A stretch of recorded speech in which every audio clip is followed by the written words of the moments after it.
Okay. All mother sentient beings, especially those enemies who hate me, obstructors who harm me, and those who create obstacles on my path to liberation and omniscience. May they experience happiness, be separated from suffering, and swiftly I will establish them in the state of unsurpassed, perfect, complete, and precious Buddhahood. All mother sentient beings, especially those enemies who hate me, obstructors who harm me, and those who create obstacles on my path to liberation and omniscience. May they experience happiness, be separated from suffering, and swiftly I will establish them in the state of unsurpassed, perfect, complete, and precious Buddhahood. Dagla dangwar je pe dra no par je pe ge. Tarpa dang tam she ken pe bar du jo par je pa tam she ki so je pe. Manam kadam yam pe sem chen tam she de wa dang den. Dug now dang drel nur du la na me pa yang dag pa zog pe zhang zhu brin bo she to pa zha. Thus, until I achieve enlightenment, I perform virtuous deeds with body, speech, and mind. Until death, I perform virtuous deeds with body, speech, and mind. From now until this time tomorrow, I perform virtuous deeds with body, speech, and mind. Deshe du sang ma ge gi bar du lu na gi sam ge wa la ko. Ma she bar du lu na gi sam ge wa la ko. Du de ring de song de ni ma sang ta sam gi bar du lu na gi sam ge wa la ko. We take refuge in the kind root and lineage lamas. We take refuge in the deities of the mandalas of the yidams. We take refuge in all the exalted Buddhas. We take refuge in the perfect Dharma. We take refuge in the excellent order of the Sanghas. We take refuge in all the noble Dakas, Dakinis, and Dharma guardians, possessors of the eye of wisdom. We take refuge in the kind root and lineage lamas. We take refuge in the deities of the mandalas of the yidams. We take refuge in all the exalted Buddhas. We take refuge in the perfect Dharma. We take refuge in the excellent order of the Sanghas. We take refuge in all the noble Dakas, Dakinis, and Dharma guardians, possessors of the eye of wisdom. Dren san sa wa dangur pa je pe pal den la ma dam pa nam la kab su chi o. Ye dam kil gor gi la sok nam la kab su chi o. Sangye jon den de nam la kab su chi o. Dam pe cho nam la kab su chi o. Pa pe ge du nam la kab su chi o. Pa wo ka dro cho kyong song me song yes she gi chang dang dem pa nam la kab su chi o. Until I attain the heart of enlightenment, I take refuge in all the Buddhas. I take refuge in the Dharma, and likewise in the assembly of the Bodhisattvas. As the previous Buddhas embraced the enlightened mind and progressed on the Bodhisattva's path, I too, for the benefit of all sentient beings, give birth to Bodhichitta and apply myself to accomplish the stages of the path. Until I attain the heart of enlightenment, I take refuge in all the Buddhas. I take refuge in the Dharma, and likewise in the assembly of the Bodhisattvas.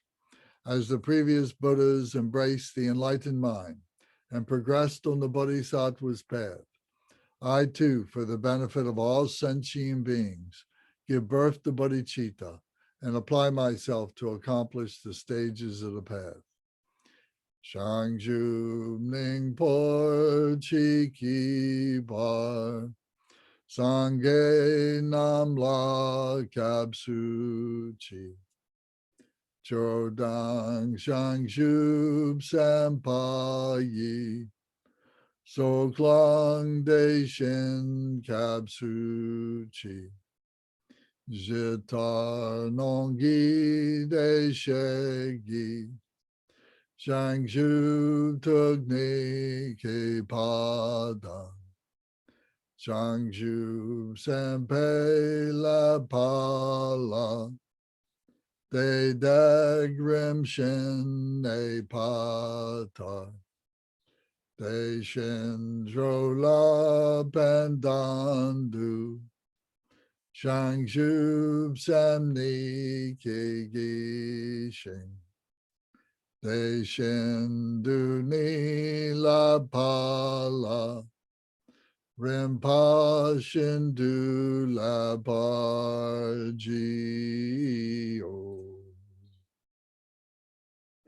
In the Buddha, the Dharma, and the Sangha most excellent, I take refuge until enlightenment is reached. By the merit of generosity and other good deeds, may I attain Buddhahood for the sake of all sentient beings. In the Buddha, the Dharma, and the Sangha most excellent, I take refuge until enlightenment is reached. By the merit of generosity and other good deeds, may I attain Buddhahood for the sake of all sentient beings. Sangye Chodang Soki Chodam La Shangju Badu Dagni Kapsu Chi Dagi Jin Soki Pe So Nam Gi Drola Penshi Sangye Ju Pa Sho. May all mother sentient beings, boundless as the sky, have happiness in the causes of happiness. May they be liberated from suffering and the causes of suffering. May they never be separated from the happiness that is free from sorrow. May they rest in equanimity, free from attachment and aversion.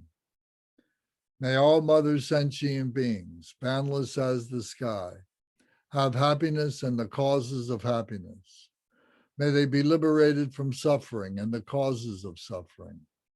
May they never be separated from the happiness that is free from sorrow.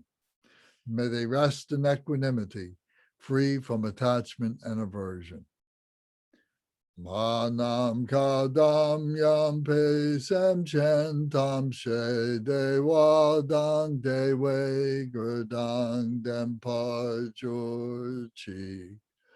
Dug now dang da now gi gu dang trawa jorchi. Dug now me pe de wa dang mi trawa jorchi. Ne ring chak dang ni dang trawa tang nam la ne pa jorchi.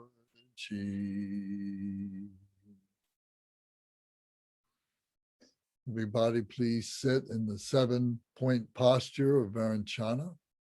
Our legs crossed, our back straight, our hands 4 inches below the navel, the left hand palm up, the right hand lying in the left hand and the thumbs touching. Our shoulders back, pulled back, which pulls the hands into the abdomen. Our neck is just a little bit forward of our body. Our chin is just a little bit down. Our eyes are open and a gaze 4 or 5 feet in front of ourselves, not looking at anything in particular, not a stare, just a gaze, or our eyes are closed. And our tongue is on the roof of our mouth, behind our front teeth. You breathe in. Yes? I'm sorry, can you explain where your hands are again? The hands are 4 inches below your navel. Okay. Okay. Left hand up, Right hand lying in the left hand and your thumbs touching. Got If you prefer to have your hands at your knees, that's fine, or any other position is fine, but this is a classic meditation position. Okay? So got it. we stay comfortable, stay relaxed, no tension in our body.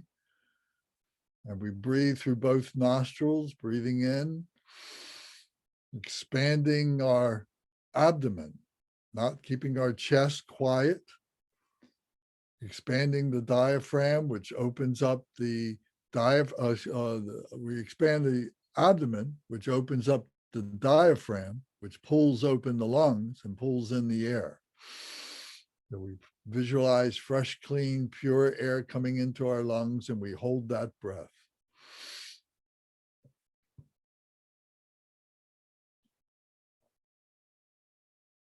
Then exhale through both nostrils, contract the abdomen.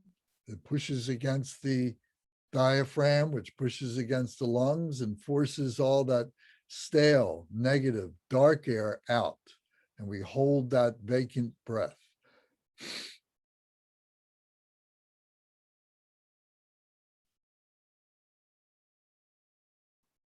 Breathe in through both nostrils. Expand the belly. Hold the breath.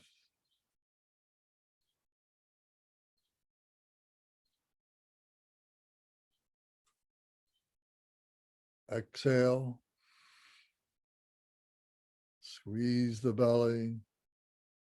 Visualize all that stale, negative, dark air being forced out and hold that vacant breath.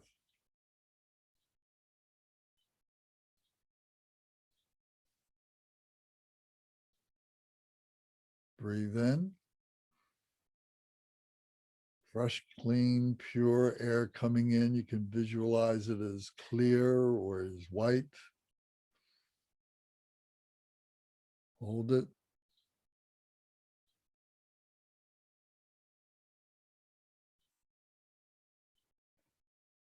Exhale.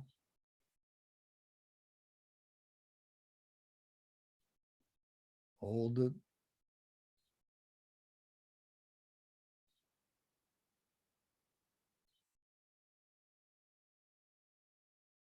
Breathe in.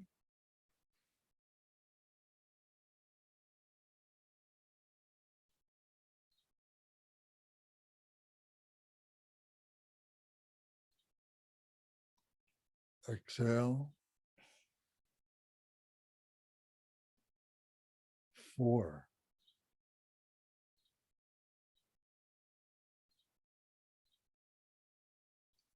Inhale.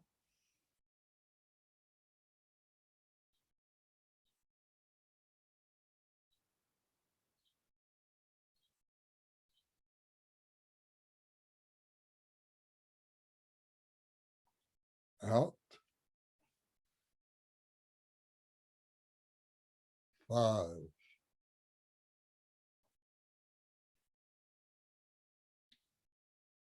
Breathe in.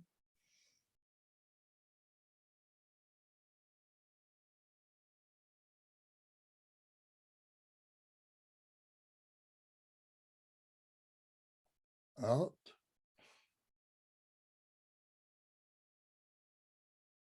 6.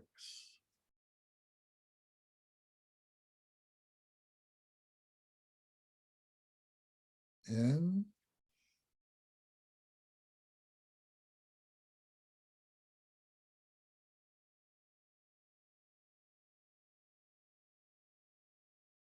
Out.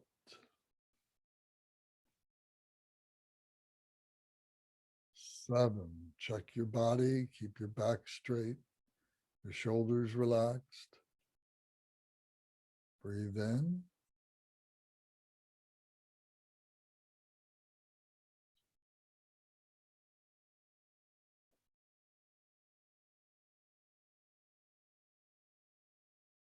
Out.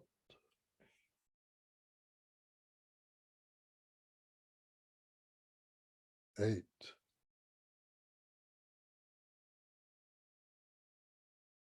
Breathe in.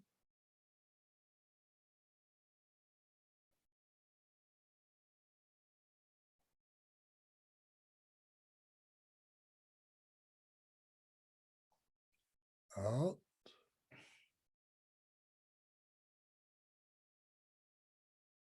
Nine. In.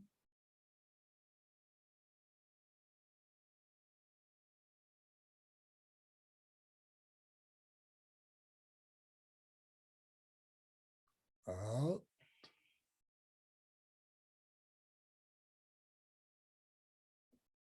10.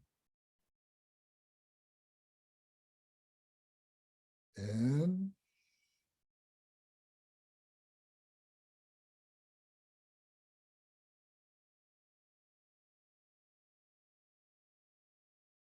Out.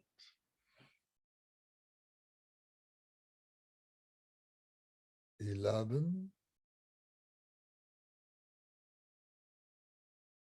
In.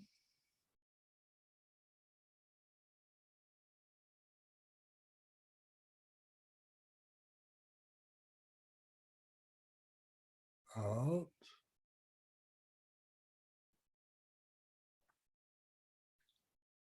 12. In.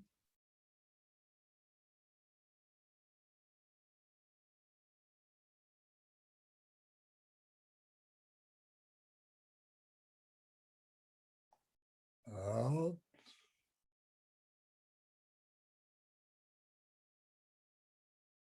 13.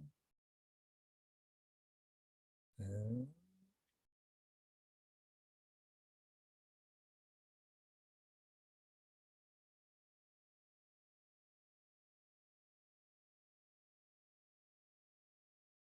Out.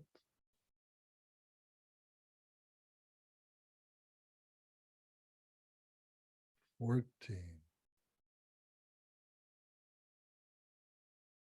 Breathe in.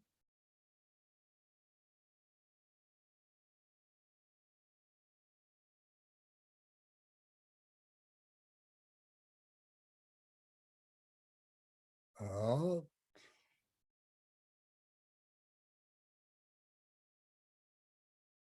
15. Breathe in.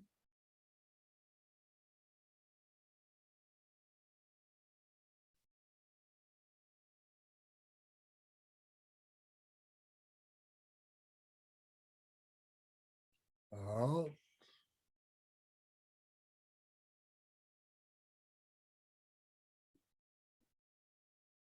16. In.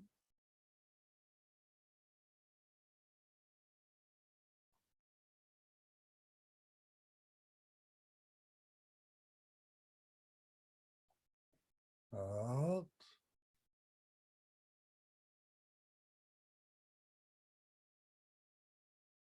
17. Breathe in.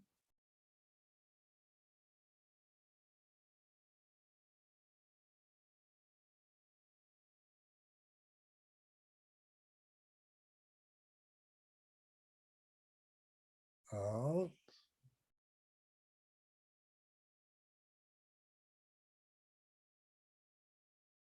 18.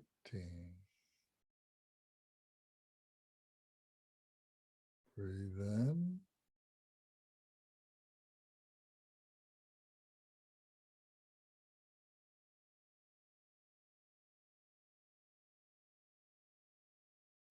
Out.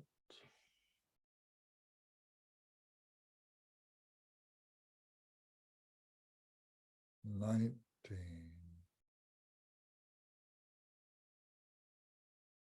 In.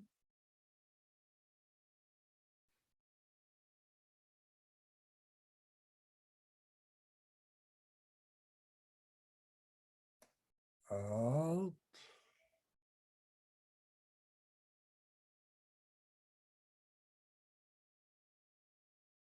20.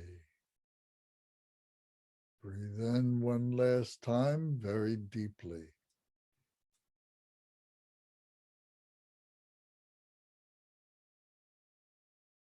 Stay relaxed.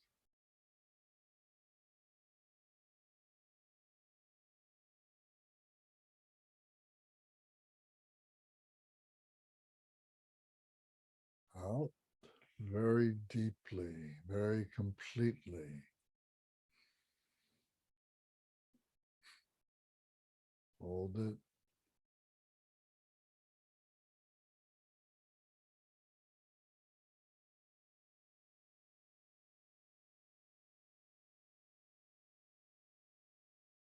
Stay relaxed and breathe at your own pace, watching your breath. Clear, white, pure air coming in through both nostrils and exhaling with stale, negative, dark air. Just watch your breath.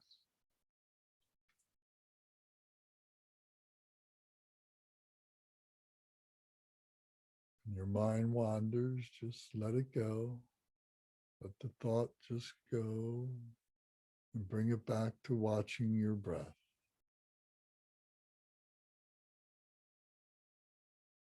Mindful meditation on watching the breath.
Okay.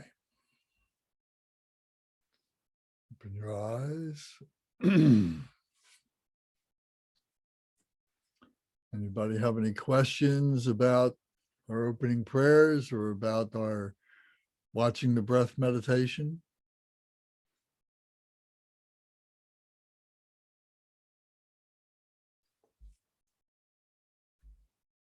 Okay, well then tonight we're talking about chapter 3 in the Jewel Ornament of Liberation, the contributory cause, the spiritual master.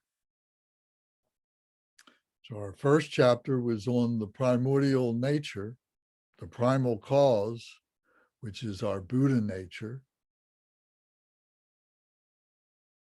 recognizing this within our heart center that we all have. The second chapter that we talked about last time was about the working basis, our precious human life,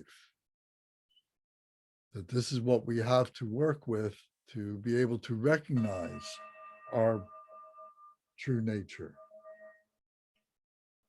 our Buddha nature.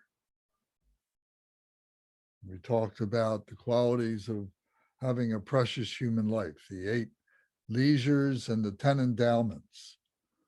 And we talked about the 3 faiths. So if anybody has any questions, just turn your microphones on, please, and just speak right up. So to help us to recognize our true nature, help us to understand what our precious human life is, we need some help. And the help is the contributory cause or the spiritual master, our teacher, or our spiritual friends, our brothers and sisters. When we say in Buddhism, we say the body, speech, and mind. We say the body of the Buddha, the speech of the Buddha, and the mind of the Buddha. So we're trying to recognize the body of the Buddha, or rather the mind of the Buddha, because it's the most subtle. The speech of the Buddha is the Dharma, or the teachings. And the Sangha is the body of the Buddha, the community of people that are sharing this experience with us. So why do we need a spiritual master? It says here that the reason is that we need to be able to understand the history of what human beings have been going through all these many generations, these many years of experience as human beings and the changes that human beings have gone through. So to be able to understand the history of the teachings that are related to the progression of being a human being.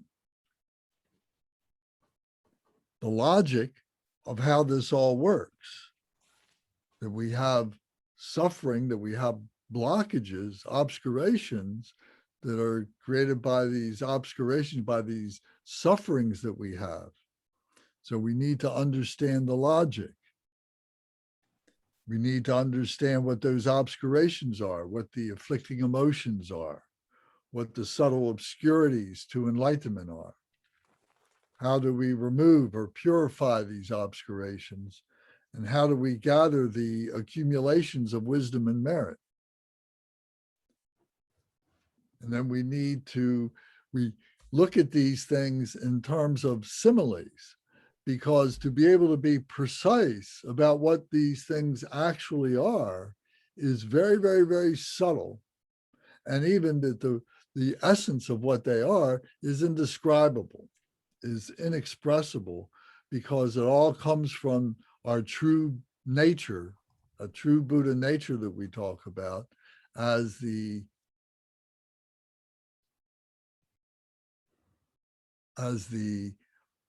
inexpressible, as the unborn wisdom of the Buddha, the mind of the Buddha, It has to be experienced.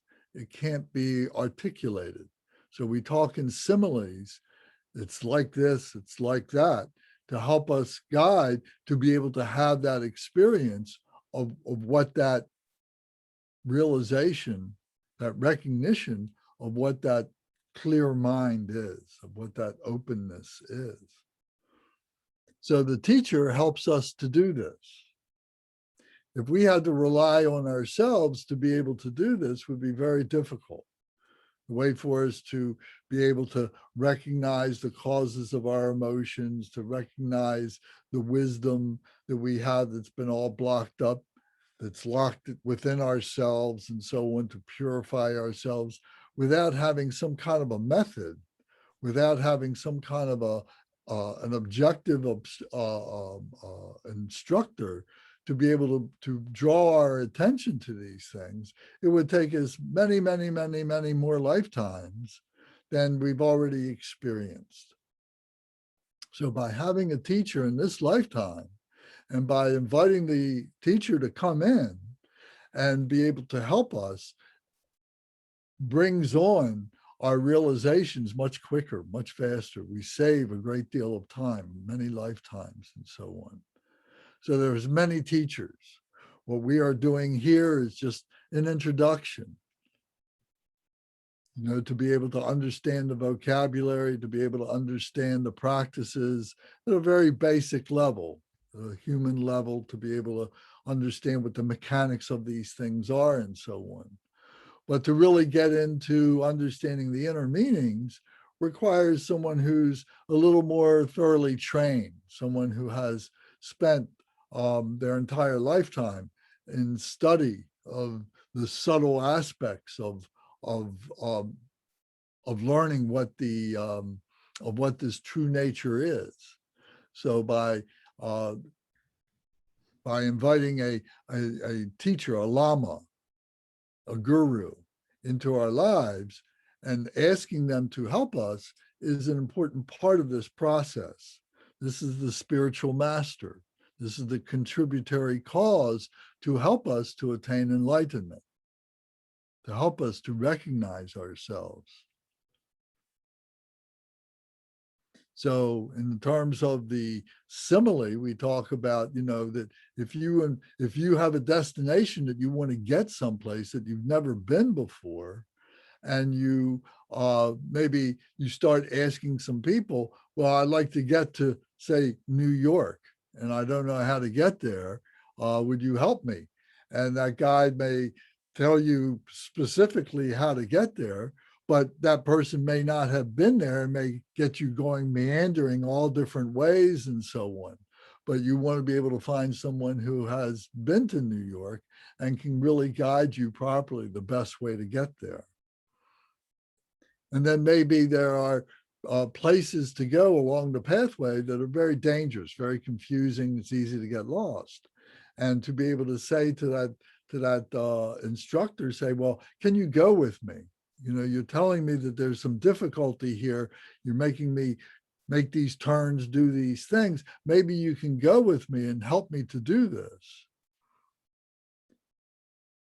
And then maybe it may be someone who knows how to navigate like a river, where there's a great deal of turbulence, there's a great deal of confusion, a great deal of cross current that is coming to be able to knock us off of our course, to be able to get to the other side of a river, which might be our destination. So to be able to say, well, will you help me in piloting the boat for me?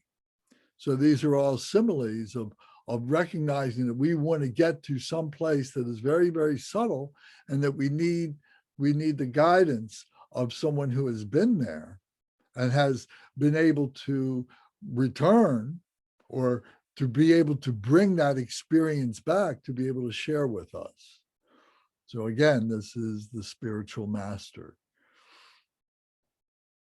So we have to define, what are the afflicting emotions? What is it that is keeping us from being able to get to our destination, which in this course is our true nature, is our enlightened mind, our Buddha nature.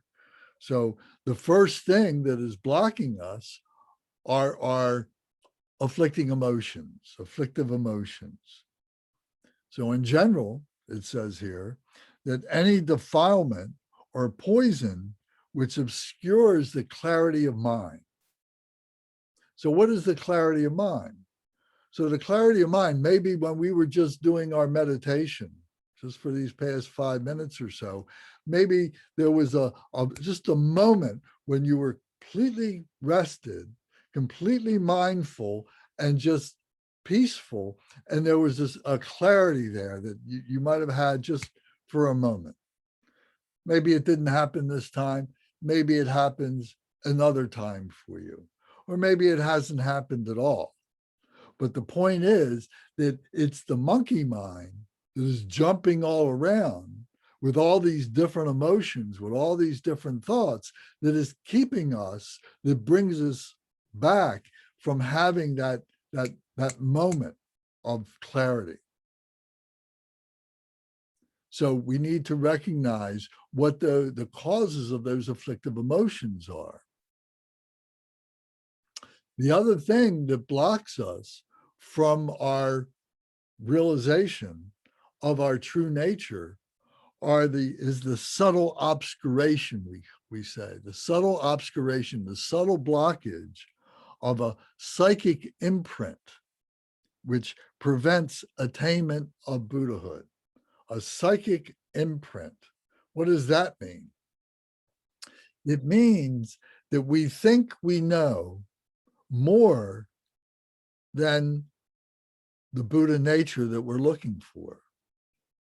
That we think that we know more than our teacher. We think we know more than all the accumulated knowledge of what it is that we have to sort through. So we say, oh, I am, and therefore I'm correct, and I will follow that.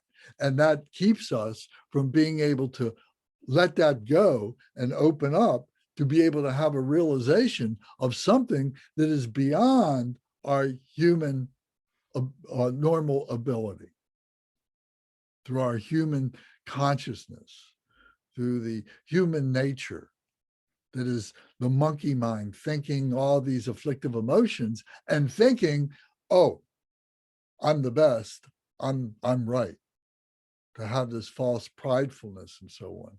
So this is called the subtle obscuration of wisdom, that we are obscuring wisdom, the true wisdom that we have within ourselves, that is that Buddha wisdom, that is beyond expression. It has to be experienced. So what we go through now, through the Dharma teachings, is to be able to identify what all those obscurations are, what all those blockages are, what all those emotions are. So it's said in the scriptures, it's said in the story of the Buddha and so on, and the 50 years that he traveled about, meeting so many different people in northern India. It's said that he encountered so many people that had these afflictive emotions, and they would tell him what their problems are, and it amounted to 84,000 emotions. All these people that he met, and all these people had different variations of being a human being, and so they would tell their story, and it became these 84,000 emotions. So what the Buddha was able to derive from this was that there's 5 basic poisons, 5 common denominators, if you will, that in all their myriad combinations make up these 84,000 emotions. So by understanding these 5 basic poisons, then we be able to see the causes of these emotions. So this is very important. This is the bedrock of the Dharma teachings. This is what causes our in the 4 truths, the Four Noble Truths, this is the realization of the causes of the suffering. The suffering is the first noble truth, and the second is the causes of the suffering. So understanding this is very important. So this is something that you should be able to memorize very, very easily, and be able, because we begin to learn to identify this as we progress along, as we go to sit down and do our meditations, as we go to sit down to do our practices, as we go to sit down and listen to the teachings and study and so on. The thoughts that come up that are interrupting us are based on these five poisons, are these five poisons. So we need to be able to understand, oh, why am I not paying attention? Why am I not listening? Why am I agitated? So this is part of the process of purifying these things that come up. You know, the goal is our meditative mind, which is peaceful, not agitated. It's calm. Thoughts may come and go, but the thoughts don't stop. They just go right through. There's nothing to stop them. So the five poisons are listed right here in this book on page 5. So we see the five poisons as hatred, desire, ignorance, greed, and envy. Now, sometimes there are some other words, some how do you say, pseudonyms or synonyms that that mean the same thing, but they have a slightly different connotation. So in hatred could also be said as anger, could also be said as aggression. Desire could be passion, could be attachment, could be lust. That's attachment. Ignorance could be delusion, that we tell ourselves a lie, we delude ourselves, and it becomes the basis of our whole life, that we're living in ignorance. We don't even know what it is that we don't know, you know, but we go around thinking that we know everything. So we live in a delusion. Greed and pridefulness are the same thing. Greediness, you may have something, you're able to acquire wealth or riches or possessions and so on, and you have a greediness about it that you don't want to share it for fear that maybe you're going to give away so much that you'll lose it altogether. But another word that means the same thing is pridefulness, that we develop this conceit, this arrogance about that which we have, about our possessions, and maybe it's intellectual property or something like that. You know, the wisdom that we have developed to be able to function in our jobs and so on. Maybe we have this pridefulness and we don't want to share that. And we have this trophy case and we really protect those trophies. And we're very proud of those trophies and so on, that this is what I acquired in my lifetime. And then the last one, envy, is jealousy. Envy means, you know, we're thinking about what somebody else has and we envy that. I'd like to have that. I'd like to have that car, or I'd like to have that house, or I'd like to have that job. You know, I'd like to behave in the way that that person behaves. I'm envious of their life. But then there's a negativity that you could say that you're jealous.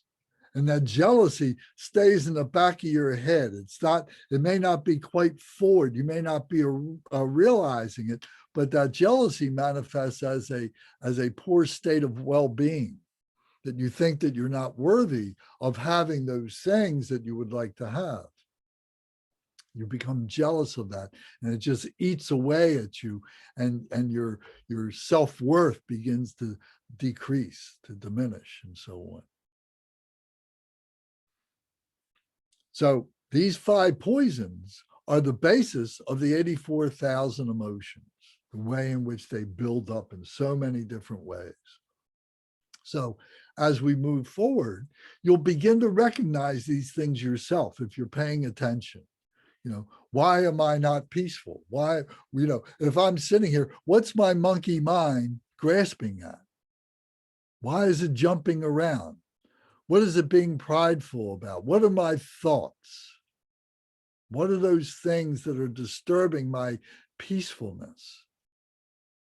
So we have to look at those things and be honest with ourselves and be able to look at this. Sometimes it's very difficult to do on our own for us to be objective about it.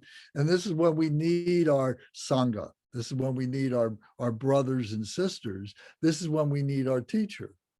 This is when we need the teachings itself. We need the scriptures. We need the books. We need the logic to be able to look at these things, to have a system of analysis, to be able to see what it is that is bothering us. Why is it, can I not sit here for 5 minutes without having disruptive thoughts and so on? So with each of these poisons, there is an antidote. Thank goodness for that. And we need to be able to understand academically what these antidotes are, so that what we wind up doing is applying those antidotes when we recognize these things coming up. It's not just enough to be able to recognize, oh, I'm agitated. Oh, I've got these hateful thoughts. Oh, I'm angry. Oh, I'm jealous. It's not enough to recognize that you're agitated, that you have these thoughts, but we also know, we need to know how to stop these. So this is the third noble truth. The third noble truth was the cessation of the causes of our suffering. So we need to understand what those cessations are, what the antidotes to the 5 basic poisons are. So here in this chart, they're listed. So for hatred, it says that we have loving kindness.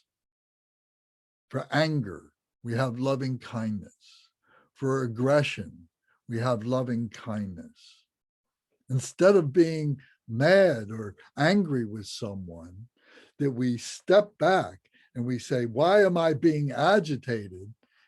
I have to show loving kindness for myself. I have to have grace for myself to let go of this anger. And that person that is apparently being a cause of this, who is triggering this anger within me, I have to have loving kindness for them, because they may be angry with us for some particular reason that maybe is only in their own mind. It really doesn't have anything to do with you. They just may be having a bad day, and you just happen to be available to them, and they're taking it out on you. So you have to have a forgiveness for them. You have to have a wisdom for them, of loving kindness for them, to be able to see through their anger and say, oh, well, yes, I understand that they're showing this aggression toward me and so on, but they're very confused. And I can't hold on to that. I can't meet that with an equal anger. I can't meet that with an equal aggression. Otherwise, now we have a conflict that cannot be resolved.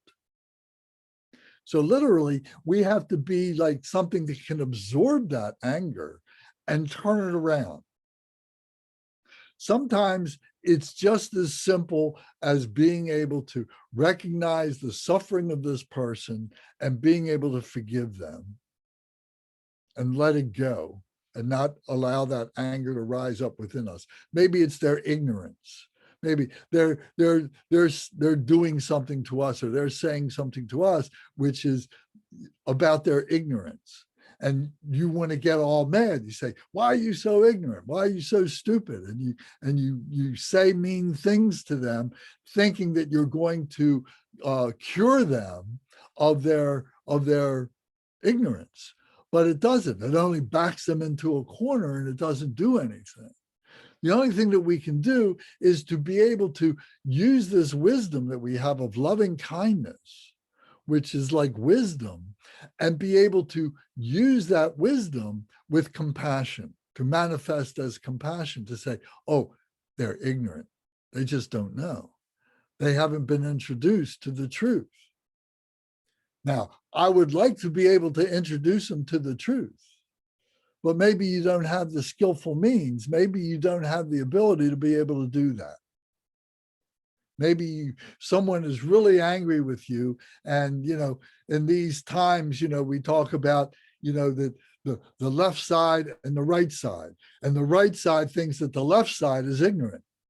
Well, the left side thinks the right side is ignorant. And how do you bring that together? How do you say, oh, you're ignorant and I'm not? But at the very,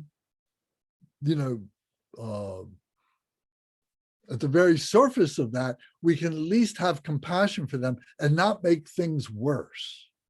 Let's agree not to get angry with each other. And then start working on the commonalities that we can agree on, and start building up from that. And be able to, and then maybe by working on that, we begin to recognize what it is that has caused this ignorance, or what has blocked us from being able to recognize truth and so on. So this is what we call compassion, being able to do that. So not all of us have that kind of compassion. Not all of us have that skillful means. Not all of us have that wisdom. But we need to be able to at least be able to say, I'm not going to make things worse. So this is hatred. This is aggression. This is anger. To use loving kindness, wisdom, grace, to be able to absorb that anger and maybe transform it, but not make it worse than it is. The next one is desire. Desire, the antidote to desire, is recognizing what we would say the faults of samsara. Now, samsara is this ocean of suffering that we talk about, this phenomenal nature that really is unexplainable to us. The essence of what this is, all we see is the manifestation of it. We attach to it.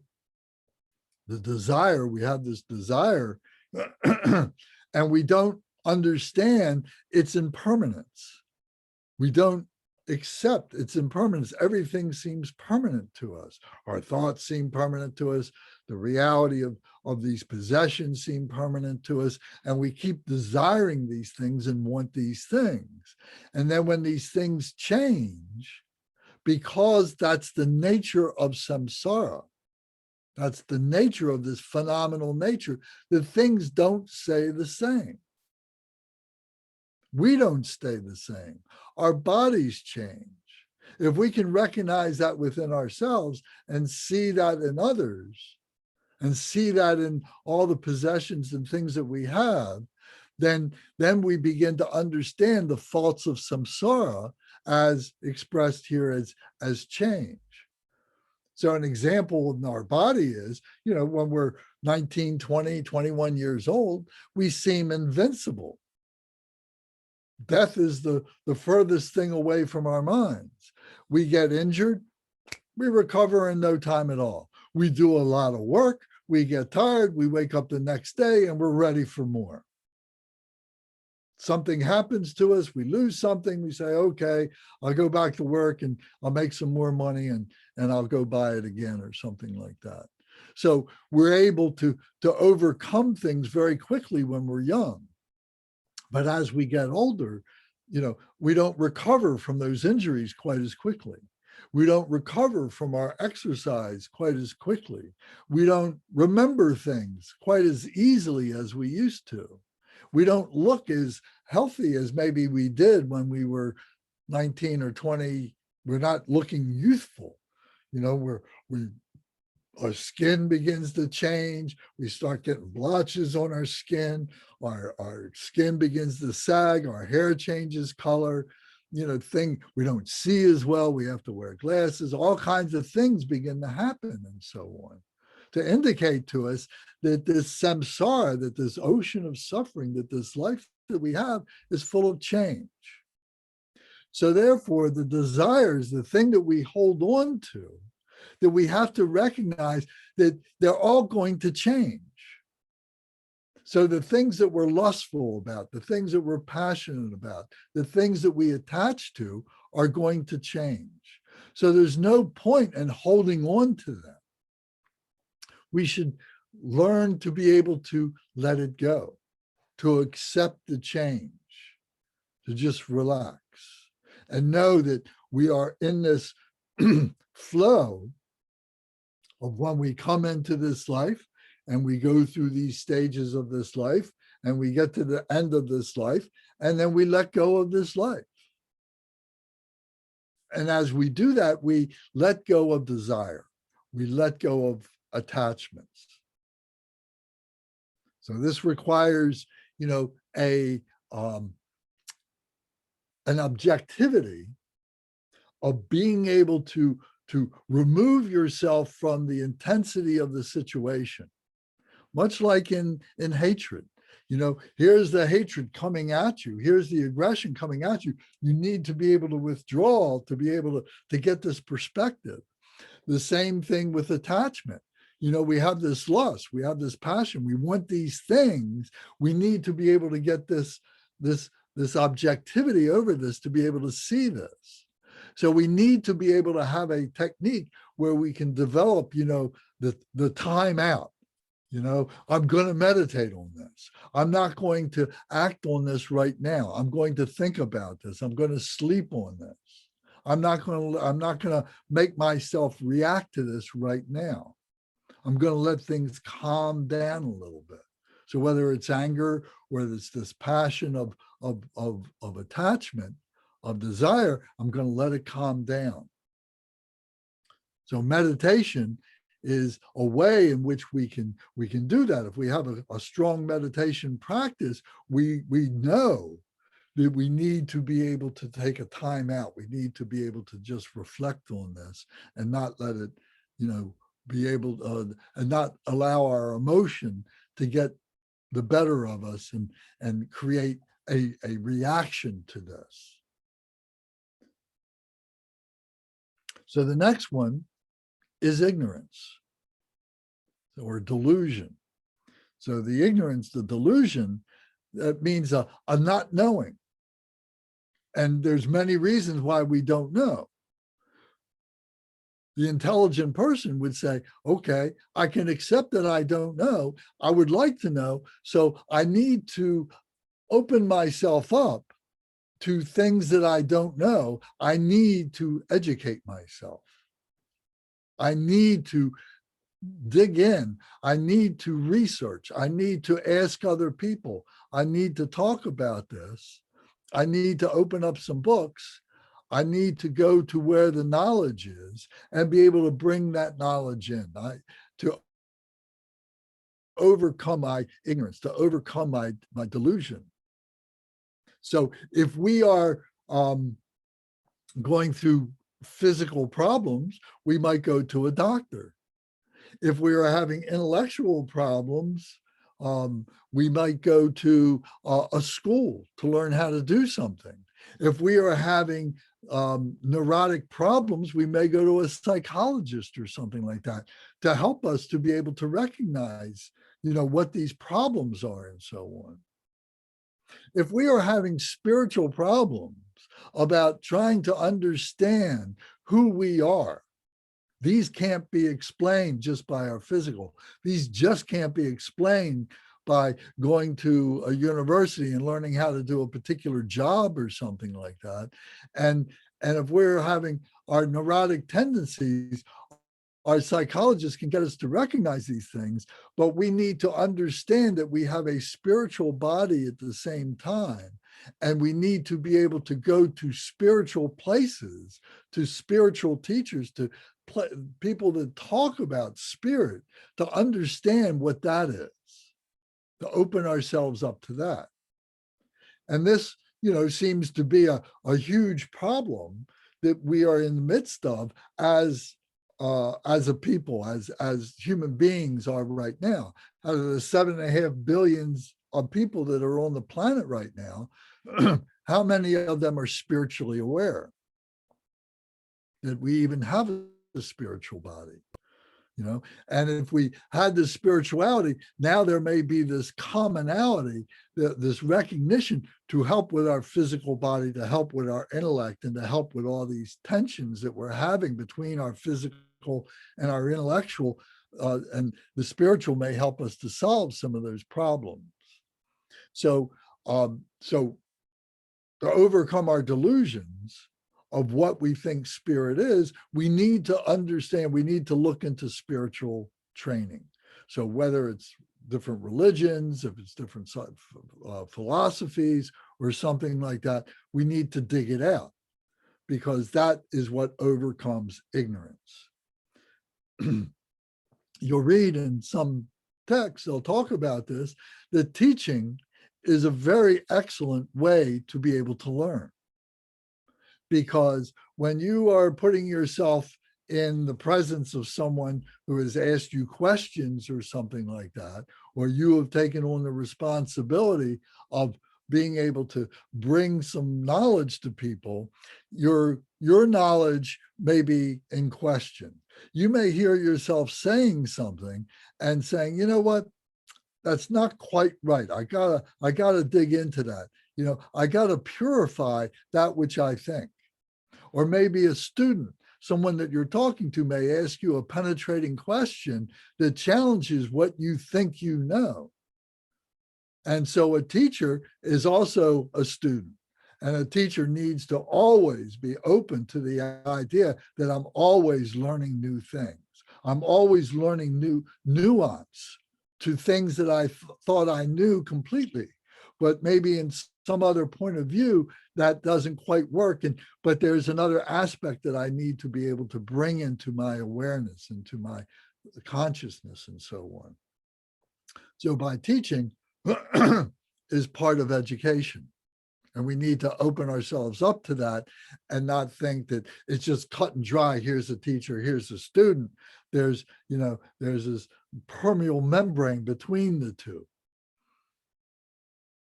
And I know that there's some teachers here tonight. So I'm sure that you all can have some testimony on this. So then the next thing is greed, the basic greed and arrogance, the basic pride that we have. And to be able to overcome this, we use the antidote of generosity. We are greedy. We're holding on. We've accomplished these things. I have a bank full of money, and I'm holding on to it, and I'll never be able to spend all I have. And whether it's nations or it's me as an individual or whatever, and to be able to share that, to be able to share my knowledge, to be able to share that which has brought me such success in the money that I might have in the bank, in the possessions that I have, or in the respect that I have from other people, to be able to share that with others, to take what I know and maybe build upon that and find better things, better ways of to utilize that knowledge. So to be generous with that which we have accumulated is the antidote to greediness or pridefulness, being able to share that. And we know that when we've done that, I'm sure we've all done that at some time or another, certainly with our children and with friends, but with other people, in our livelihoods and so on, that it makes us feel good. But sometimes we have to kind of make ourselves go ahead and do that. Sometimes we don't want to do it right away because we're afraid that if I give this away, I'm going to become obsolete. I'm going to run out of money. I'm going to run out of possessions. So I want to hold on to these things. But when we do it, we have this feeling, oh, I did a good thing. I see that I'm not losing it. As a matter of fact, I'm gaining from it but in a more humble way. And there comes a self-confidence that comes out of that. So then the next poison is the envy or the jealousy. The jealousy that is, and the envy that is based on not feeling though I'm worthy of being able to have that which I am coveting, that which I wish I had. And it just festers within me. And my self-esteem just gets pushed down. I feel worse and worse and worse. And the root of that poor self-esteem, of that not being able to go ahead and do these things, is our fearfulness, our fear that we're going to fail, our fear that we're not going to be good enough, that we're not going to be successful. So by recognizing that fear and developing a fearlessness, that there's nothing to fear, that everything, is we've got this space and time, and we have to activate, we have to engage in these things, and we have to do this with courage. We have to do this with joy. And as we do this, we overcome this fearfulness, and we see that we begin to get clarity. This is where the three faiths are very important in this particular phase here. The faith, if you remember, we have a yearning faith. I want to have this. I want to understand this, but I don't know how. But I have this feeling, and then you find somebody who, or something, some situation, some facility that is going to help you to achieve that. And you trust in that you trust in that teacher, you trust in that facility that's going to bring that into you. And then little by little, you begin to have some results in that, and you begin to develop a clear faith that this is working. So it's overcoming fear. The fear is dissipating on its own through the accomplishment of that which you are engaging in. So getting to know these 5 poisons and getting to know these 5 antidotes is extremely important in everything that we do. It's the bedrock of everything that we do in being able to identify our ego. Our ego here is, to say it's the enemy, is pretty strong, but it is the unhealthy part of us that is confused, is our ego. And the ego will attach to anything. The ego will get angry with anything. The ego is easily deluded. He's very easily satisfied. And he's very prideful. But the ego, can be, feeling that it's not worthy. So it overcompensates, and maybe it overcompensates in a way of being neurotic. And then we become the best neurotic. And the ego will be very satisfied with that. Oh, I'm the best. I can't do that. I don't go in airplanes. Oh, I don't go up on ladders. Oh, I don't do this. I don't do that. Because I'm special, because I don't do those things. This is the ego speaking, rather than being fearless and say, yes, I can do all these things. So I'm sure there's many, many, many, many permutations of all these different things. There's 84,000 emotions. So these will come to bear. You will begin to recognize these within yourself, if you're honest with yourself, as you are developing your practice, as you're developing your studies into understanding your true nature, because these are the things that are blocking up your true nature.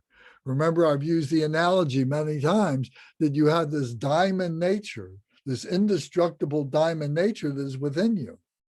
But it's all blocked up with all these 84,000 emotions. So it's like this jewel that is covered up with mud, covered up with dirt, covered up with all kinds of things that are sticking to it. And bit by bit, we need to cleanse away all that which is sticking to this jewel that is within ourselves. And as we do that, we begin to get light begins to come through. Things begin to thin out a little bit, and we get shards of light that may be breaking through. And we need to recognize those shards of light as wisdom, as experience, and so on. And it gives us confidence. Oh, I'm on the right path. This is working. I'm doing something. I'm cleaning away. I'm getting to this. I recognize that there is something within myself.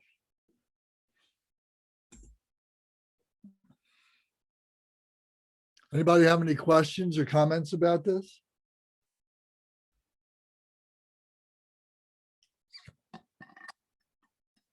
No? Everybody's good?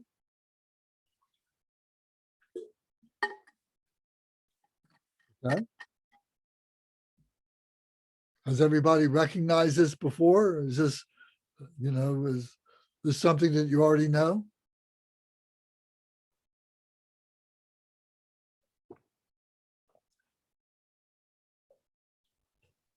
For me, I absolutely 100% recognize myself with this. And it is difficult to look at yourself.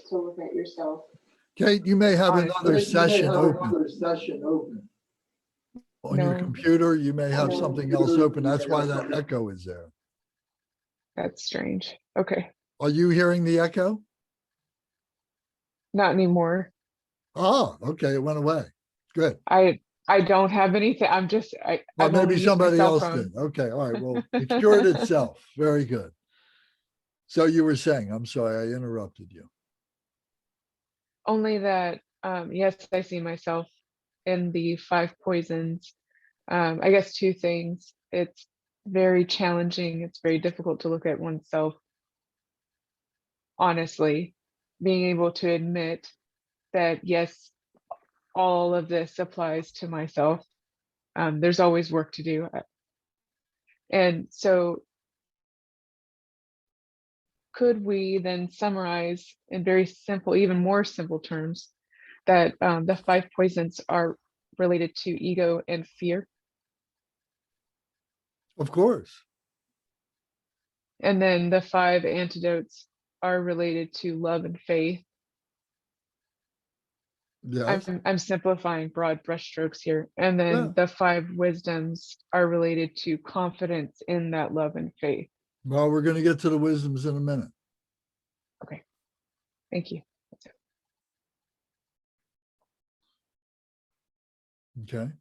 Lance, I know we talked before about the 84,000, and you said that don't get hung up on the specificity of that number, and I understand that, but I'm still, regardless of the particular number, I'm still having trouble, and maybe it's not necessary, but if for example, hatred is a poison, and I actually think of hatred as an emotion, but Well, it is. yeah, but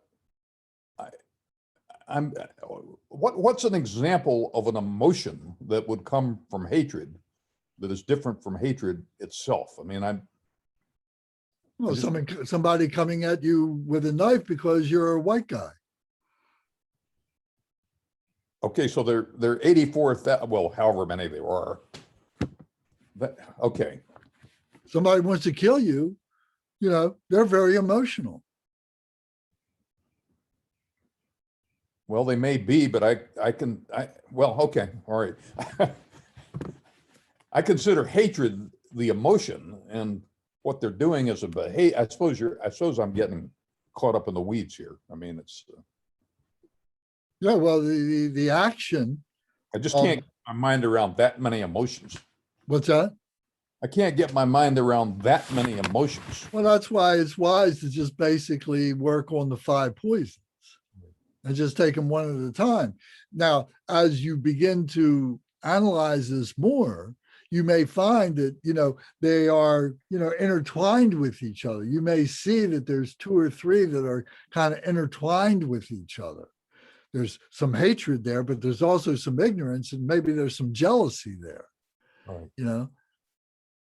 Well, I think staying with the 5 poisons is good advice. Yeah, keep it simple. Okay, thanks. Yeah. So Yes, And I keep thinking them as ingredients in a recipe. okay. And you can make a, if you've got flour and salt and baking powder. And can everybody unmute your microphones, please? Because we're getting an echo from Rebecca. Rebecca, turn your microphone back on, please. Okay, I'm back on. All right. But if I've got flour and salt and sugar and baking powder and I don't know, garlic salt, I can make a lot of stuff out of that. That's right. Right. And so if I take a cup of hatred and 2 tablespoons of desire, I can probably make one emotion. And if I take, 3 parts envy and 1 part greed, I can probably make something else. Exactly. So all the myriad different combinations are unfathomable. We can't process all that. Certainly not in one lifetime. But the beauty is being able to see these 5 poisons, be able to recognize that. Now we take the time. You got to take the time to be able to break it down to these basic elements. Yes, Jackie. So I get all this. The part where I get stuck a little bit is in, I guess it's greed, where you were talking about not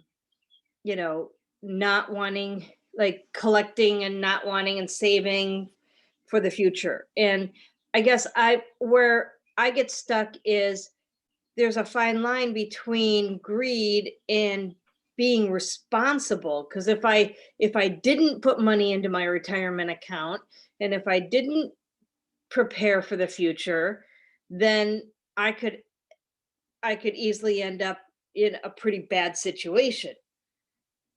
So there's like this fine line, because we never know how long we're going to live. Well, of course, and it's relative, and there's a practical answer to that everybody has to find for themselves what is practical for them. But when you see that people or groups of people have money that they could never ever spend in their entire lifetime, that's, I think, the point here. When people are just becoming obscene with, their wealth or whatever, whether it's in material things or it's their wealth in intellectual knowledge and being able to share that. Why is there still, people, starving? Why are people still getting sick? We see it right now. It's incredible. What's this ignorance that is keeping people from being able to accept, what seems to be just such obvious common sense to us? Maybe some of you guys think, well, I understand that. As a matter of fact, I'm one of those people, Lance. You're talking to me, I think you're ignorant. And it's being able to understand and be able to see that all this stuff is happening. And like I said before, is be able not to work on the differences, but to work on the commonality and build that common trust, because we're all brothers and sisters. We're all here together. We've seen what happens with COVID. If people don't take care of themselves and respect the other people, it just goes crazy. It's like a fire. We have to put the fire out in our house so it doesn't spread to the next house. It seems simple, but yet there's nations that are not doing this.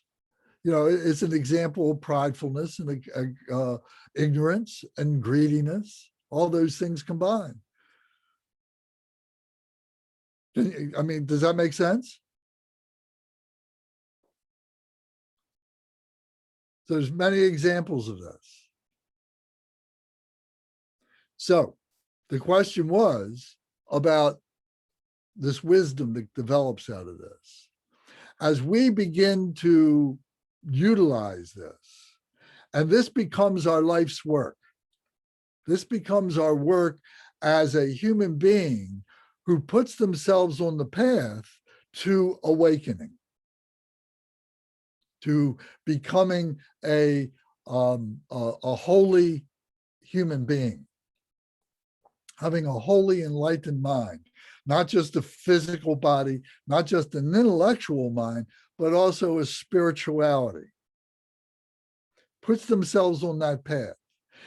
And to do that, to be able to progress along the path, we have to recognize all those opportunities that come up where those poisons are showing their ugly face, where those poisons are coming together, where our minds are being consumed by all these permutations of emotions and so on. And to be able to undo that, we have to apply the antidotes. So this is trial and error, and we find that these things work, these things don't work, and so on. And then it becomes very predictable in many, many cases, in most cases, as we move along. And then as we're moving along, it gets rarer and rarer, more subtle and more subtle. So the phrase I always use and is it's like a circle that goes round, and we go through these teachings in a circular form because these things are so fundamental, so basic that we miss them. We take them for granted. We don't understand the importance of them. So we repeat these over and over and over again. And slowly, after you hear them several times over several years, they begin to mean more to us because now we're seeing the subtleties of them.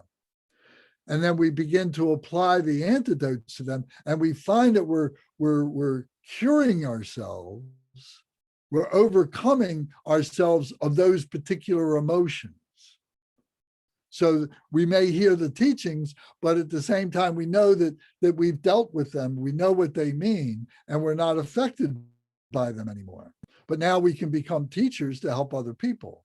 So what happens is now, like a spiral, we continue in a circular motion, but we're higher up on the spiral. And we get purer and purer. Our knowledge becomes more concise.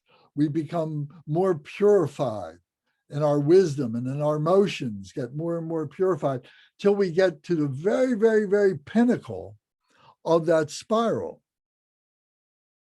And that pinnacle is the point where we become, or we have the potential to become, the awakened one, to become the Buddha, what we call the Buddha. So in other traditions, they have other names for it. We talked about this, the Christ, God, Mohammed, whatever you want to use to get to that essence of that point of our true nature, what that true nature is. So as we're on that path, as we're on that spiral, and the spiral's getting tighter and tighter and so on, we are developing these wisdoms. We are perfecting these wisdoms. Now, on the path, as we're doing it, we may have wisdom awareness, but we may not be a master of that wisdom. And then as it goes around, we get other opportunities to practice that wisdom, but maybe we're still only 50% there or 70% there or whatever. So we say that, we're on the path of perfection of these 5 wisdoms, of the 5 antidotes being applied to the 5 poisons. So the perfection of these is identified as attaining a Buddha level. We talk about meditation Buddhas. And these meditation Buddhas are Buddhas that we are consciously thinking about in our intellect to help us to understand our human nature and how to transform our human nature into our pure nature, into our Buddha consciousness, into our Buddha nature. Or you want to say our Christ nature, or you want to say our Mohammed nature, or whatever you want to say, our God nature, any way you want to speak about that pure essence of our nature. So, to be specific about it, let's look at each one of these now in terms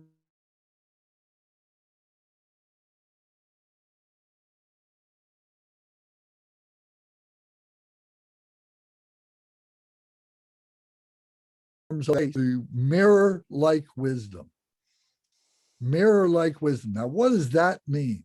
Mirror-like wisdom. Mirror-like wisdom. When you look into a mirror, what are you seeing? Are you seeing the mirror? Or are you seeing the image that's in the mirror and thinking that it's real? And that becomes an analogy for everything that we see. Everything we see is an appearance of something that we think it is. We have conventionally come together to agree that we see these objects, and these objects are permanent, and these objects have names and they have characteristics. But all of these things are temporary. None of these things last forever. They all change, most of which is our own body. So in coming to recognize this, we recognize that everything is like a mirror, looking in and seeing an image in a mirror. We're not seeing the mirror, we're seeing the image. We need to understand that there is this mirror that is creating this image for us, this object for us. And how can we get hung up on looking at this reflection in a mirror? It's not real. So that becomes the analogy for all this samsaric nature that we know is all temporary. It's all going to change. We've been born many times. We've had many lives. We have many lives to come.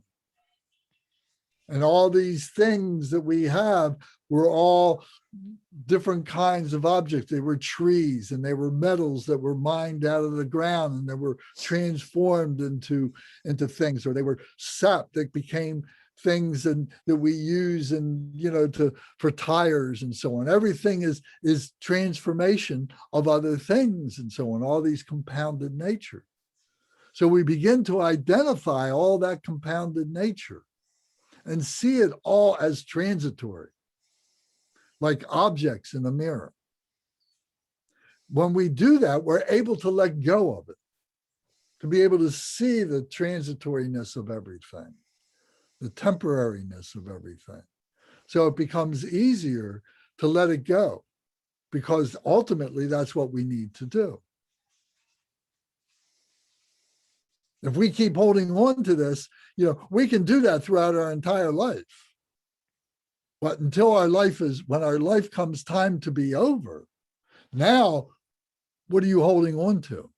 What's going to save you from losing all this when your life is over? As they say, there's no luggage racks on hearses. So being able to recognize that all this stuff is just temporary accoutrements, to aggrandize our lives that we have fabricated for ourselves and so on. And to be able to let go of that is the reality of what we need to do. Because as much as we hold on to it, we're going to keep ourselves from the truth. We're going to keep, if this is the truth, we're going to keep blocking it up. Because this here is naked perception, naked awareness. So this mirror-like wisdom is one of the core features of this. Mirror-like wisdom, to see all things as looking into a mirror. The next thing, so in this case, so in this case, it was anger. Seeing anger, seeing hatred as this fictitious object that we created for ourselves. Can I hand you some anger? Does it have a real form to it? No, it's a mental aspect. It's an emotion. It is something that we work up in ourselves and so on. So we have to be able to see that anger like a image in a mirror, to be able to let go of that, to say, oh, this, and if you dig deep and find out what's the cause of the anger, then you find out that, it probably was something really ridiculous. Why are we angry about this? And families go through this, you find out that one part of the family has hated this other part of the family. You grew up in this, and you find out that about 4 or 5 generations ago, one uncle stole some money from the other uncle, and the families have been separated ever since, and they've hated each other and they won't get together. But it all comes down to those 2 uncles who one stole from the other. It became something really simple like that. And nations are the same thing too. All this anger that happens and so on. So we don't have to go into all the permutations of this. We'll have plenty of time to talk about these things. But the point is there, to look at all these things as being temporary. So then desire, attachment, the antidote is seeing the faults of samsara, the faults of this phenomenal nature. All things change. And so that we develop a wisdom of discriminating awareness. The wisdom of discriminating awareness. We begin to recognize the things that we see, that we're all aware of, whether they are physical things, they're intellectual things, or they're spiritual things. And we have discrimination about them by saying something like, I need to pay attention to this now. This I don't need to pay attention to right now. It's important, but right now I can put that on hold because I really need to pay attention to this. Or maybe it's this thing over here. So we develop this priority of what it is that we need to do. So to put it in terms of what we do with our Buddhist practice and everything, this is why we go on retreats. We say, okay, we're going to announce we're going to do this retreat. Everybody's got time to get everything in order. And you're going to take this day or take this weekend or take this week or month, whatever it is, and say, I don't have to worry about all the things that I usually worry about. All I need to do is concentrate on my spirituality practice. Or maybe it's that you need to go to college or to higher education. I need to develop new skills for my job. So, okay, you do the same thing. You get everything together. You get your money situated, your finances situated. You got where you're going to live together. You got all that situated. And then you start going to classes. And then you take your classes and you come back home and you do your homework.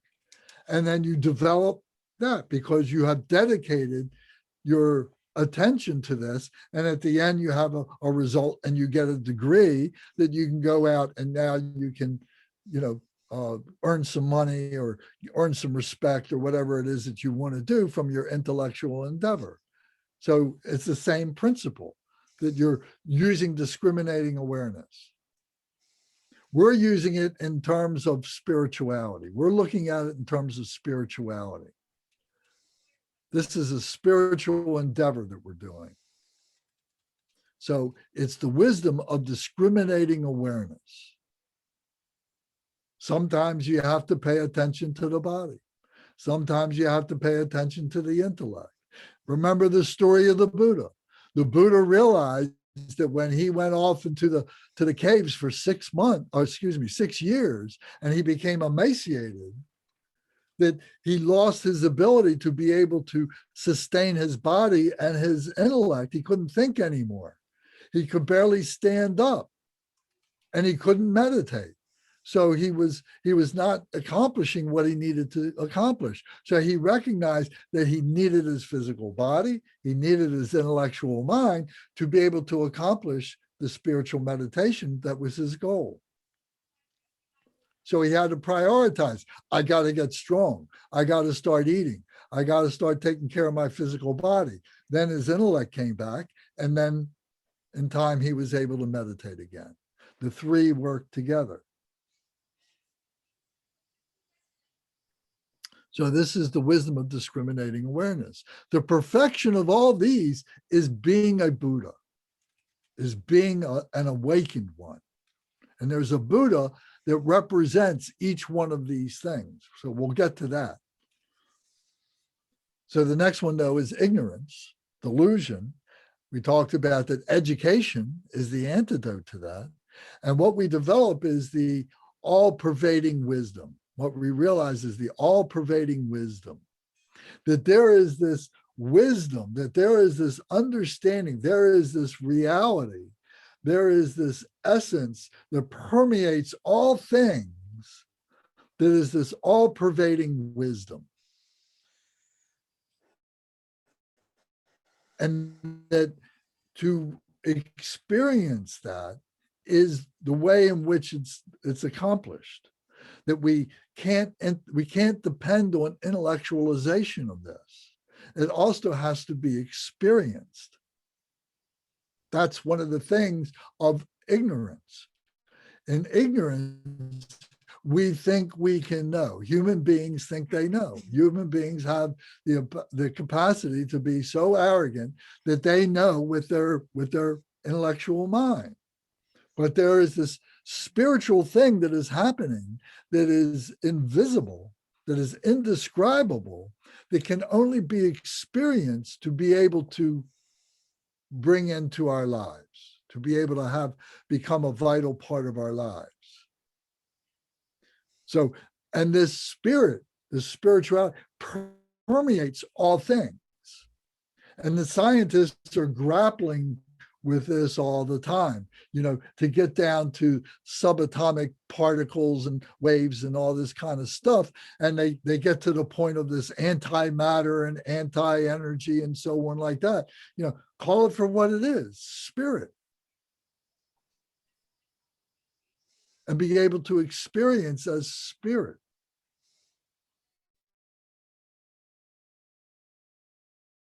That's for those guys, for those people that do that,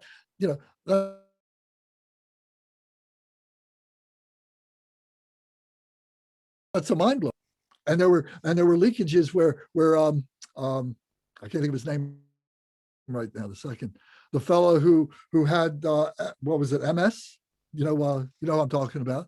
Who was in the wheelchair and just died a few years ago, of years ago. Stephen Hawking, in his last couple of books. Yeah. He started talking about, well, maybe I've been wrong. Maybe there is the spiritual, maybe there is something there.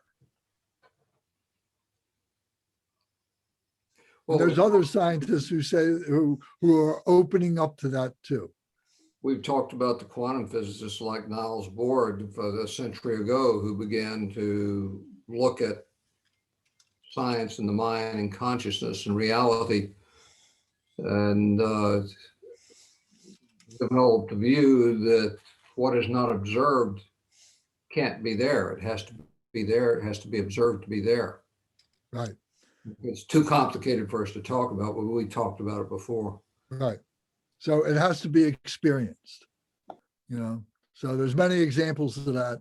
I'm not going to go into that right now. It's this all-pervading wisdom. And as we develop this investigation, this education into what it is that we don't know, more and more we develop this all-pervading wisdom. It becomes apparent to us. We begin to recognize it and understand it, because we go into that space where you can experience it, where the body is rested, the intellect is rested, and then the spirituality is revealed, is opened up. So that with greed and generosity, we see the wisdom of equanimity, the wisdom of equanimity, the wisdom of sameness, the wisdom of balance, that there is this balance that is in place and so on, and that we allow ourselves to fixate on what we think the balance is.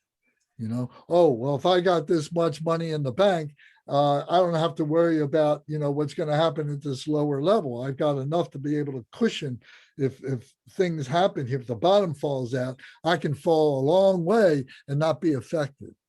But the balance is right here, right now. And to be able to understand that, to be able to recognize that, to be able to abide in that wisdom of equanimity and sameness. We can see it in ourselves, in human beings, and to be able to accept the body of the Buddha, to be able to accept the community as all being equal, not only for human beings, but for animals, for other sentient beings, to be able to see that we're all made up of the same stuff,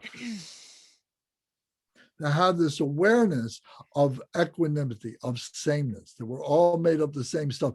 We may not have the right point of view as human beings to be able to recognize that.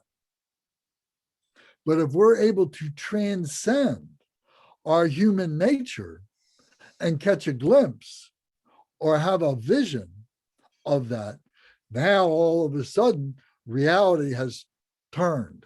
Reality has changed for us, and we bring it back, and we try and be able to share it with other beings, but there's no way to really be able to communicate it that ordinary beings would understand. So the best that we can do is to be able to explain, well, you know, look at all the suffering you're going through. Look at all the emotions that you're having. Look at all the arrogance that you're going through. Look at all this ignorance that you have. And if you can recognize all that, then you can recognize this true nature, and then you'll be released. Then you'll be enlightened. You'll be happy. You'll find joy. But who believes that?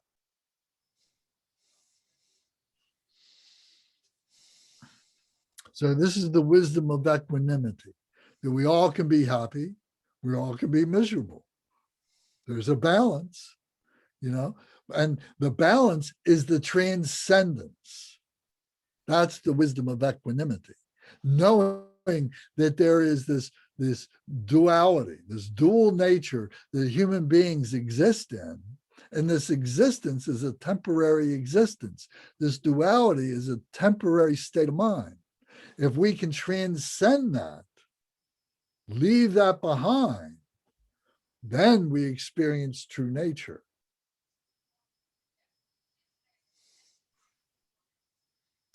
And then the last one is the envy, the jealousy, the fearlessness that overcomes that. The antidote to that leads to all-accomplishing wisdom. We are paralyzed by our jealousy. We're paralyzed by our envy. We're paralyzed by our feeling inadequate, that we can't do things, that we can't have things, that we can't succeed in things. So we don't do anything. We're paralyzed. But if we let ourselves go and we let ourselves be able to experience things at the spiritual level, now we can accomplish anything and everything that we need to accomplish. That we need to accomplish, not necessarily what we want to accomplish. We may find that we are going down a path that we want to have, but we get somewhere along that path and realize, you know what? I really didn't want this. My ego wanted this. I thought this was going to be great. But you know what? It comes with all kinds of baggage. It comes with all kinds of other problems that I really don't want. I really don't need that.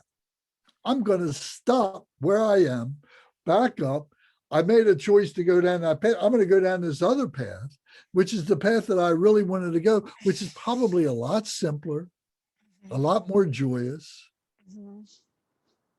and enjoy that path. So this is the all-accomplishing wisdom. That we can accomplish anything we want, and we need to be accomplished in our spirituality, to be a guide, to be part of the experience. We are the working basis to be able to understand it, to be able to do this. We are the working basis for this.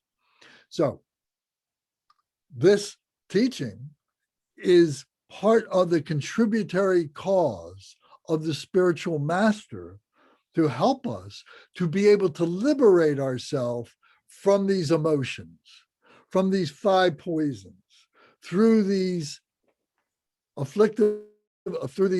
antidotes. And then we begin to develop, to cultivate, we begin to recognize these 5 wisdoms.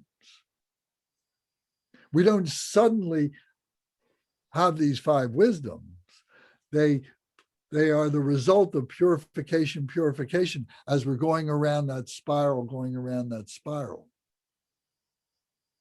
So we'll learn the names of these Buddhas, these meditational Buddhas. There are 2 classes of Buddhas, if I can use that word, 2 classes. Buddhas, in the truest essence, are human beings who have liberated themselves.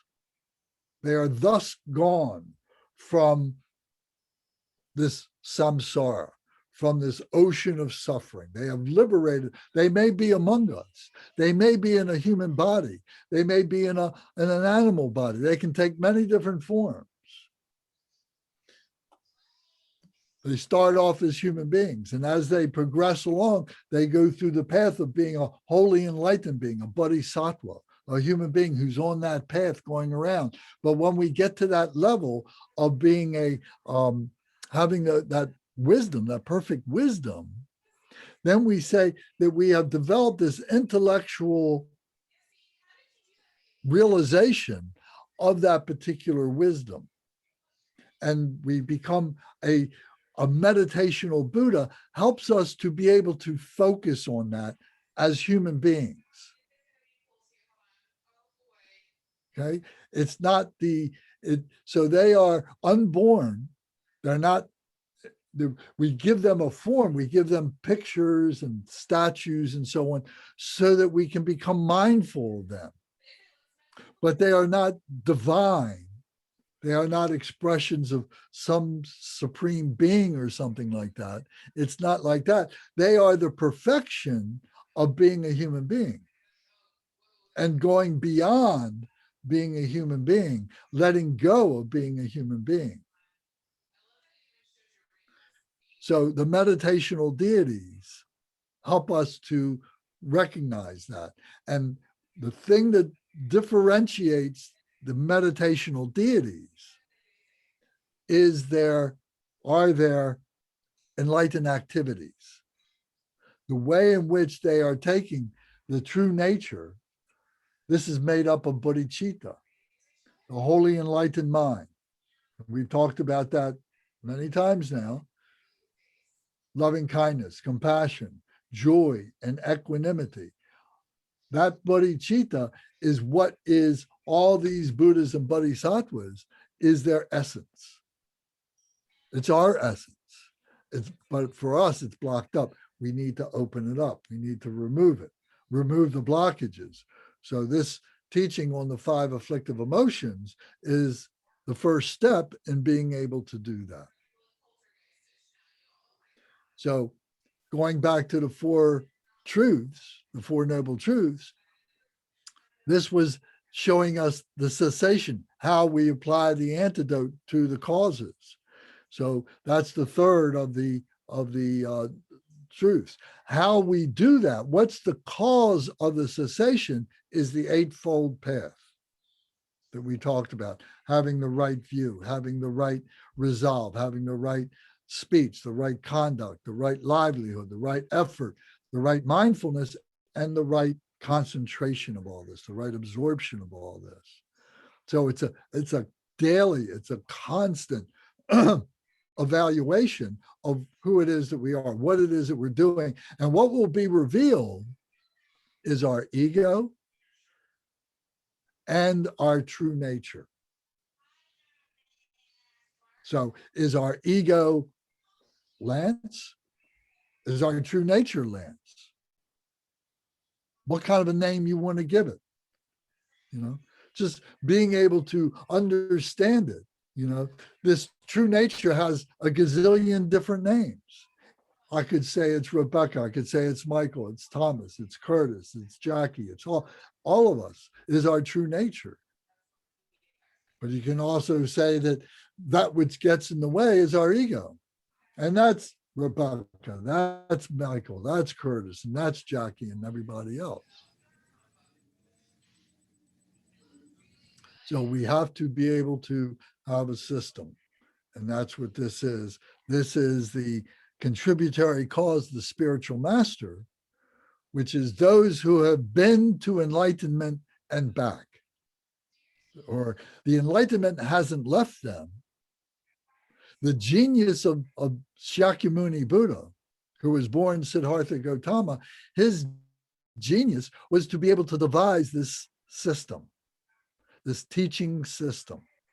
And any of you who I know are teachers, you know that you got to have a lesson plan.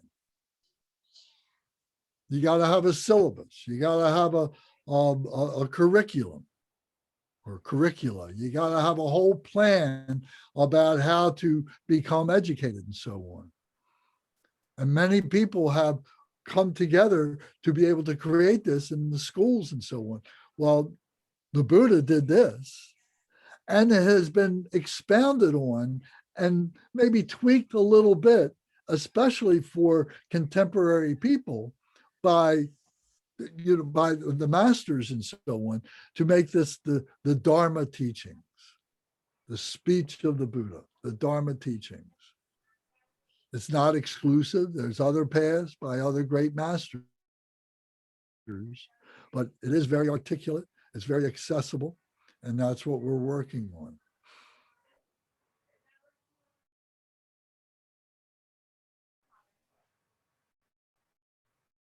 So I think for tonight, that's it. We're going to continue. We haven't finished this chapter, so we'll pick it up next time and talk about this. Anybody have any comments or questions about what we just talked about?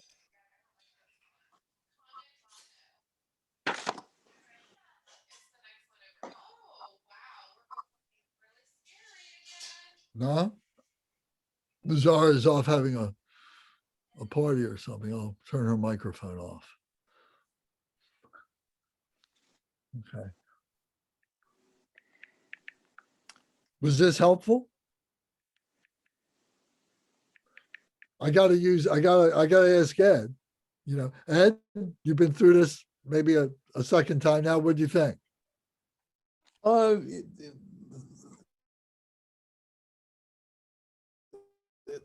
It's getting less cloudy.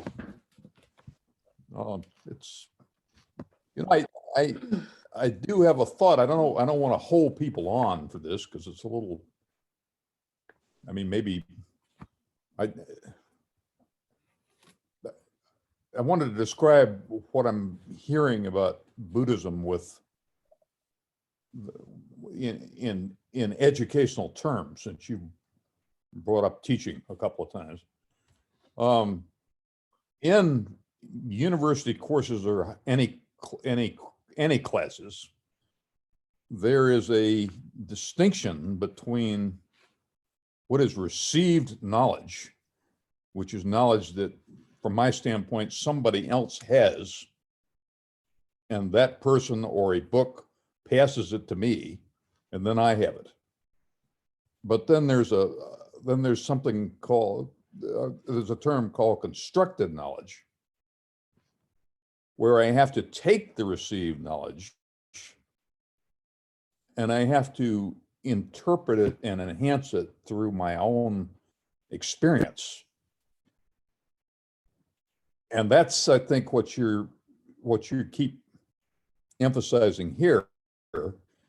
And constructed knowledge may not come out exactly the same place for everybody, because I'm I'm integrating what I receive from an authority, with my own mind and experience.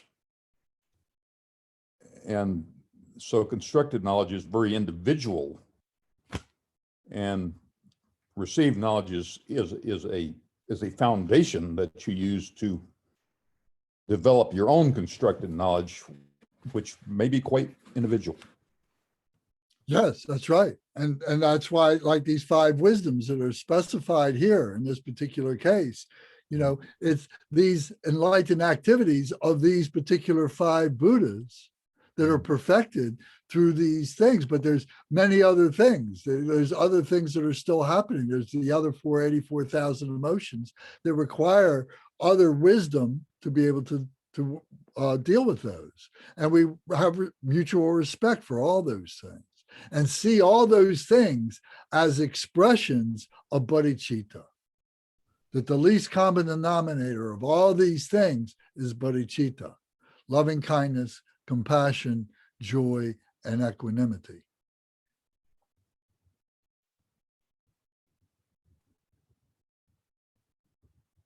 That is unbroken, can't be compromised.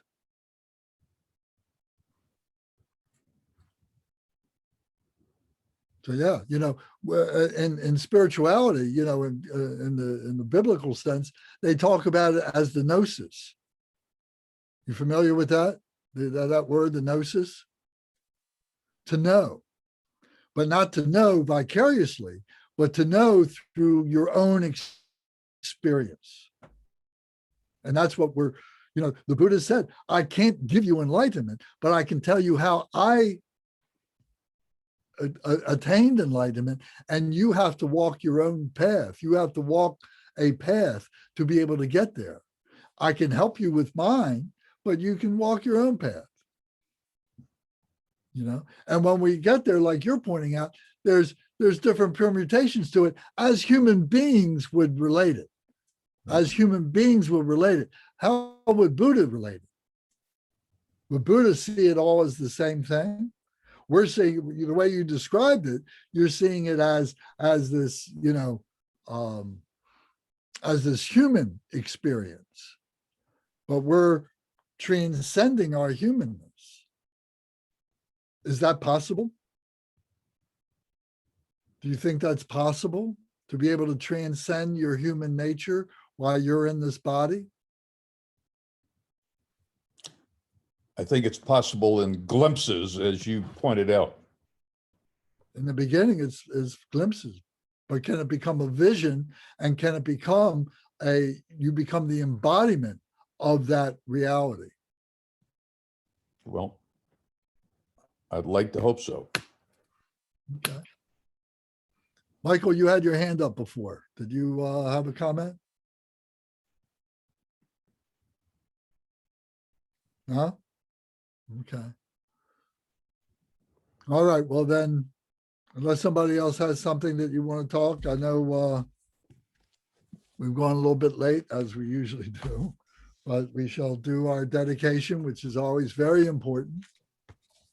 So just to remind everybody that we start off setting our motivation through our opening prayers. We do our teaching, our study, our practice, our contemplation, our meditation, which is the main body of our time. And then whatever merit we have gathered, whatever wisdom we have attained through doing this practice and so on, we're now dedicating all that to the enlightenment of other beings. So we go to page 20 and 21 and 22 and recite these prayers. By the virtues collected in the 3 times, by myself and all beings in samsara and nirvana, and by the innate word of virtue, may I and all sentient beings quickly attain unsurpassed, perfect, complete, and precious enlightenment. May the teachings of the great Trikumpa Ratnashri, who is omniscient, Lord of the Dharma, master of interdependence, continue and increase through study, practice, contemplation, and meditation until the end of samsara. Glorious, holy, venerable, precious kind root and lineage lamas, divine assembly of yidams and assemblies of Buddhas, Bodhisattvas, yogins, yoginis, and dakinis dwelling in the 10 directions, please hear my prayer. May the virtues collected in the 3 times by myself and all sentient beings in samsara and nirvana, and the innate root of virtue, not result in the 8 worldly concerns, the 4 causes of samsara, or rebirth as a Shravaka or Pratyeka Buddha.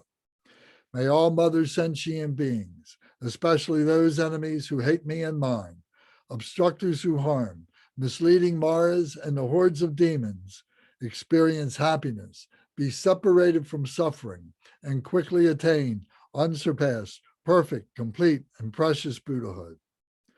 By the power of this vast root of virtue, may I benefit all beings through my body, speech, and mind. May the afflictions of desire, hatred, ignorance, arrogance, and jealousy not arise in my mind. May attachment to fame, reputation, wealth, honor, and concern for this life not arise for even a moment. May my mind stream be moistened by loving kindness, compassion, and bodhicitta, and through that, may I become a spiritual master with good qualities equal to the infinity of space. May I gain the supreme attainment of Mahamudra in this very life. May the torment of suffering not arise even at the time of my death. May I not die with negative thoughts. May I not die confused by wrong view. May I not experience an untimely death. May I die joyfully and happily in the great luminosity of the great mind as such and the pervading clarity of Dharmata. May I in any case gain the supreme attainment of Mahamudra at the time of death or in the bardo. Om, Ah, Hom. Om, Ah, Hom. Om, Ah, Hom. May my body, speech, and mind become inseparable with the body, speech, and mind of all the enlightened ones. Thank you all very much. Thank you, Lance. You're Thank welcome. you, Lance. You're welcome. Thank you, Zara. So next week we'll continue with this chapter. Thank you, Lance.